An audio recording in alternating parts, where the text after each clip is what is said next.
So I'm here with Mork. First of all, thank you for the interview. Could you speak about the show of today? Or was the show? Did you hear the sound of this? This is the sound of celebration. You can take the It microphone. was like, do I need to, like this? Yeah, it's better. Close Thank enough. I just popped a beer, and the sound of a popping beer is the sound of celebration, I would say. And then we say skål. You would say, And then we say skål. in Norwegian we say skål. Okay, it's cool. Yeah, the show. Back to that. It is our first time here, which is obviously a special thing because the Hellfest has grown into this massive thing, Yeah. and to be able to come from, you know, kind of an underground black metal thing and be able to perform here in front of such amount of people, that's, you know, for us it's gold. It's a golden opportunity. And you play with Cannon Fever, Emperor and Satyricon today, so Yeah, absolutely. it's a huge kick for you today. And you are also celebrating the 20 years of Mork existence. Yeah. Have you planned something special for this anniversary tour? From the start, I was actually planning a bit more of a celebration of the 20-year mark, but because of other plans and stuff, this was shelved. So it's basically just, hey, we are 20 years old now, or the band is 20 years old since I started it, and we just go on as before, just playing shows, and you know, there's some news in the coming weeks, so people should just stay tuned for that. Okay. In 20 years, how do you see the evolution of the band, negative and positive things? Huh. Where should I start? The negatives or the positives? Whatever you want. Now, the biggest mindfuck for me is that when I started Mork, it was like a keyboard with an old fucking keyboard which I played drums on, and I recorded guitar really primitive on an old computer, and just, you know, everything was necro and shit basically. It was a side project. I just wanted to try out this black metal thing because I had this strong emotion for it, you know, and to see what it has become today. That's a big mindfuck, and I would say that is positive, you know. Negatives? If we have to say no to a show, that's a negative. You know what I mean? Yeah. Everything else is a bonus. What do you think? What's the positives and the negatives for you as a live member? I think we're getting stronger and stronger when we perform. I feel that. So I think we just should continue. Yeah. You know, a band that plays a lot becomes stronger and tighter. You know, that's just how it is. And We have played just 2015. yeah. The live man, so it's not that. Yeah, the Mork, people need to know the difference there, because Mork is 20 years old, but that is the band and the project, which is a one-man band from my side, and the live band is about 10 years old. The first concert was in 2015, so that part is a bit younger. Okay. And you are one of the most influential Norwegian band with bands like Norwegian. What is your current vision of the past 20s Norwegian black metal? I think the genre has obviously become more popular. More people has gotten to know it, so it's not a small niche anymore. It is like a way bigger community with several, you know, communities within it, and the genre itself has evolved.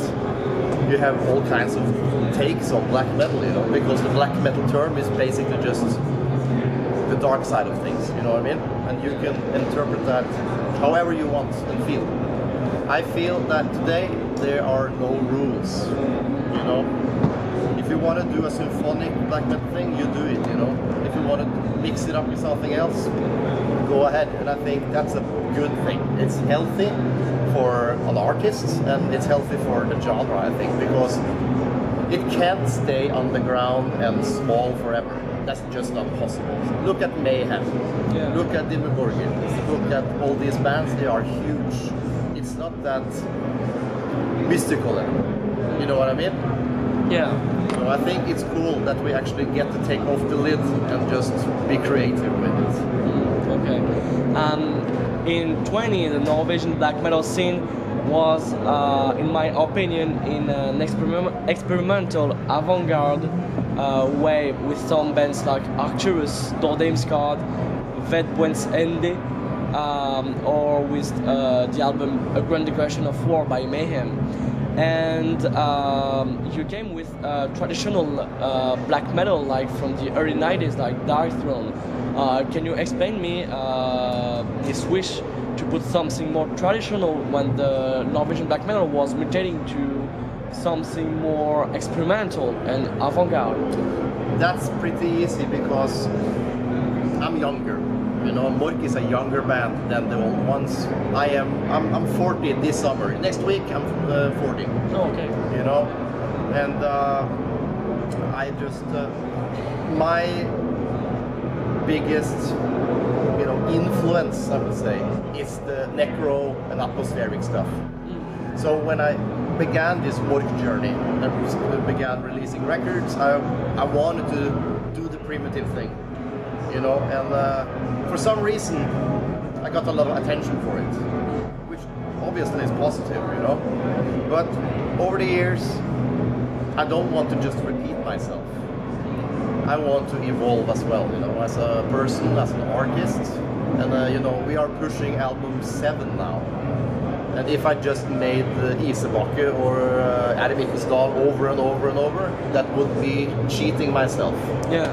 You know, because I am true to what I believe and what I want to do. That's important. And I see that you are doing podcasts about the black metal scene with many incredible guests.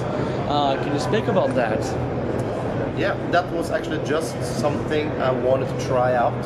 I am a fan of the podcast format. And when COVID came around and all the shows and everything went to the shits, I just figured this is something I can try out now. I have time for it, you know, and just see what happens. And that's basically it. And I just contacted a bunch of friends of mine and we just sat down, had some beers and talked about their history, you know. It wasn't staged, no script or anything, just two people talking. And but I should mention that I don't do it anymore. Oh. The last episode is, I think that's about a couple of years old already.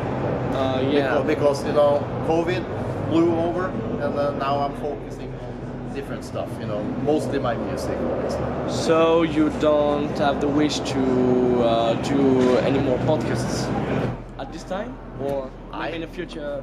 I don't know. Okay. At the moment, I do not feel for it. But it needs to come naturally, you know. I'm not going to try to be an influencer or a podcaster. You know what I mean? My thing is the music. And this was like a fun thing to do on the side. Could you speak about the recording process of the last album, Deep It? Yeah. It's what I always do. I sit down and I just find a riff that feels good. I repeat it. It still feels good. And then I just find a click track or whatever, and I record a riff, and I just feel the song out. I just put on new riffs as they feel natural for me, you know. So it's kind of spontaneous. I never sit around for a long time and thinking about song structures and stuff like that. Most of my music is done maybe in one night or two. You know what I mean? If it doesn't feel right on the spot, then I usually just throw it away. And that's what I did that time, and that is what I still do. It just works for me, you know. And I do everything on my own. And since album number 3, I have used a different studio for the mixing part, because I don't really trust my own mixing at this point. I want to have a quality check, if you know what I mean. Yeah. So that's basically it. And about playing Deep It in live, could you speak about this? Yeah, like all albums, I go into them get the basic thing, but I don't want to copy it. So I have my own touch, and I think that's good because yeah, it's different listening to the albums and see us live. So it's just I don't ask, I just do my thing. So if they don't want it, then I go. But yeah, that's how it is. I just Okay. I have my touch. And could you speak about the featuring on this album? Sorry? Could you speak about the featuring you have on this album? You mean the future artist? Yeah. Yeah. It's the ex-vocalist from the Norwegian band Kvelertak, which is like a black metal, rock and roll hybrid thing, you know. Yeah. They became really popular a few years back.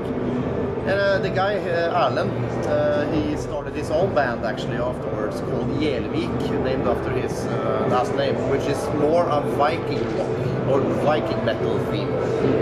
Which is it suits him well, you know. And he actually contacted me regarding my podcast. He wanted to do an episode, and we got to know each other a bit. And I just figured his voice is kind of cool, you know, and I wanna just see what he can do here. And I picked a song that was kind of traditional sounding and feeling, you know, like a Norse pride kind of thing. And I asked him, "Do you want to try this?" And he did, and that's the story, you know. And could you speak about the lyrical process and the lyrical theme about the album Deep It? If you talk about just the title and the artwork and the title track, it's one theme. It's I am a big fan of H.P. Lovecraft. Yeah. You know, the Cthulhu mythos. I'm a huge fan of Shadow over Innsmouth. Fantastic book, or short story, I should say. And I wanted to do something similar to that, vibe-wise. And I figured I wanted to combine that with Norwegian folklore. And you have this old tale in Norway about a sea ghost called Draugen that is out at sea. Okay. He takes boats, ships down, you know, with him. Yeah. Okay. Old folklore. So I just turned it around and made it into an old, you know, like fishing village on the coast in Norway, maybe in the 1800s or early 1900s, whatever, worshipping Draugen instead of Cthulhu. So I just made it into my own thing and a bit more Norwegian thing. And I also took a lot of inspiration from, obviously, the Metallica song, Call of Cthulhu. Yeah. And that is probably one of my favorite musical tracks ever. It gives me a lot of atmosphere. And funny, I'm a fan of Iron Maiden, you know, as we all should be. And when I was about 16 years old, Maiden released Brave New World. That was their comeback album. And there's a track there called Ghost of the Navigator. Yeah. And the riffs there actually made me think about, you know, the open seas and the stormy seas and stuff like that. Okay. And I kind of took a little bit of inspiration from that too when I made the riffs. If you have the time, sit down, listen to the title track of Dype, and listen to the themes and the riffs. You should have that feeling, you know. Okay. And it was a collaboration with the legend of black metal artwork, David Thierry. Oh, David. Yeah. He's my French man. I love David. Great guy, talented guy. How did I come across him? I think it's because I saw the artwork for the solo album that Nocturnal Culto did. Gift of Gods, if you have heard that. David did the artwork for that. And I think I got in touch with him somehow. And I met him at some festivals and we started talking, you know, on the social medias and stuff. And finally I got him to do a piece for me, you know. And obviously because of the old traditional black metal thing, I'm a big fan of Burzum and the drawings, those kind of covers, you know. And David did that. And he has actually done pieces for me that is really original.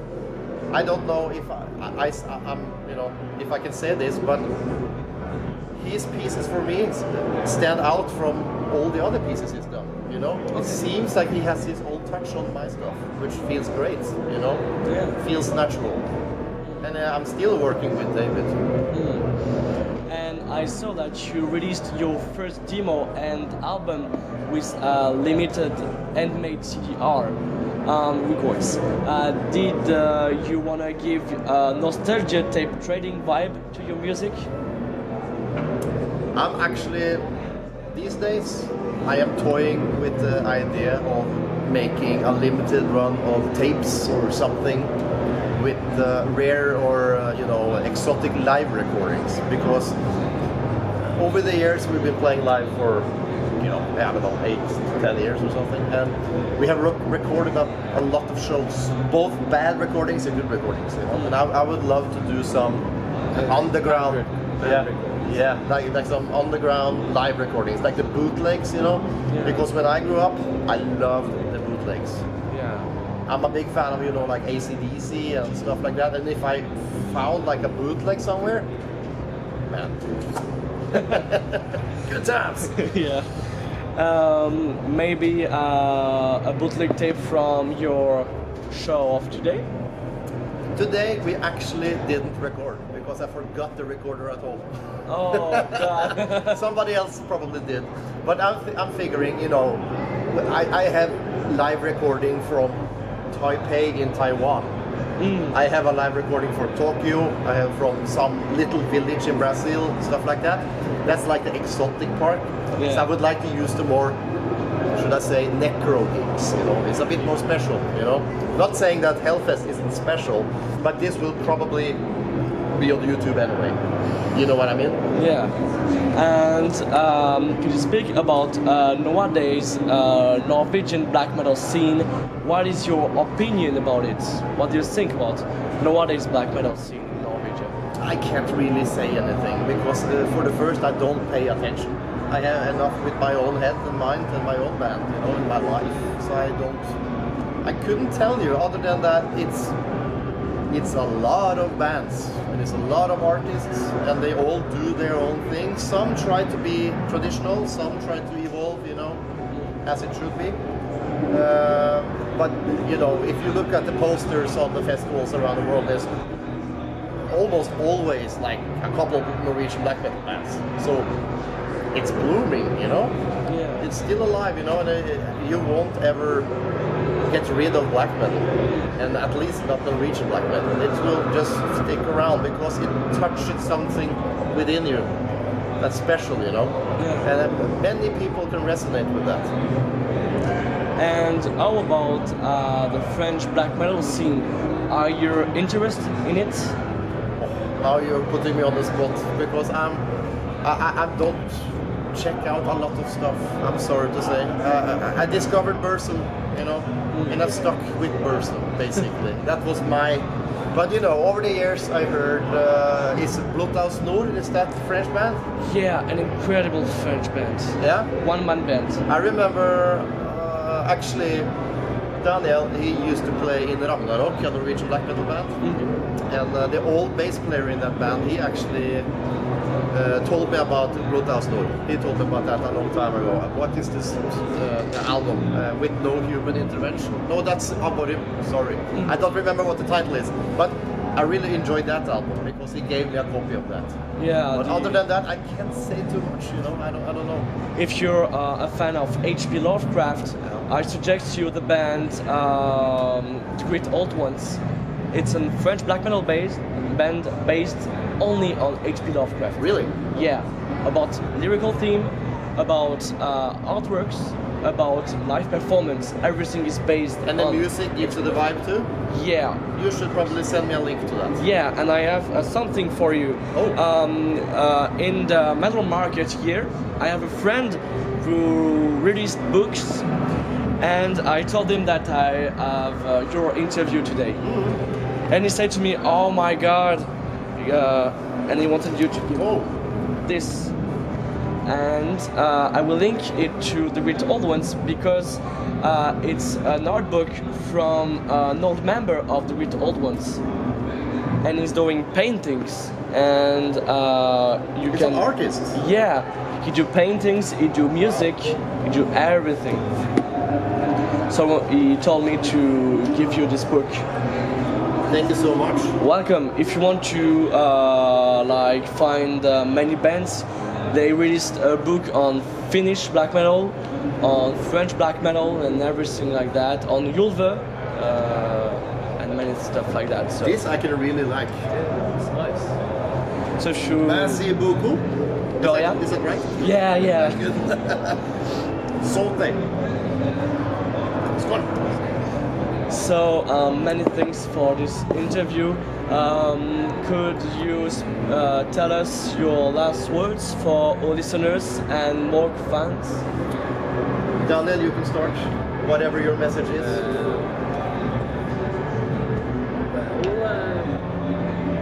Just keep looking for new dates and follow us because I think we have something to prove. I feel that. So it felt really good today playing at the Temple stage. Yeah, that's my words. I will say I concur with Malignant here. Today was a special day. And Mork being my band and all, it's a one-man project, but we have the live thing together, which we are really proud of. And as Daniel or Malignant told you earlier, he puts his own touch on things. And I think, as he also said, that makes the live version of the band different than the albums. So people should try out both things. They should try the albums at home and get that vibe it's supposed to be, and come to the live show, which is a way more energetic, kind of thing. And excellent being back in France. We would like to come back again soon, and hopefully to Hellfest again. I hope. Because this was a blast. This was great. So merci beaucoup. Thank you.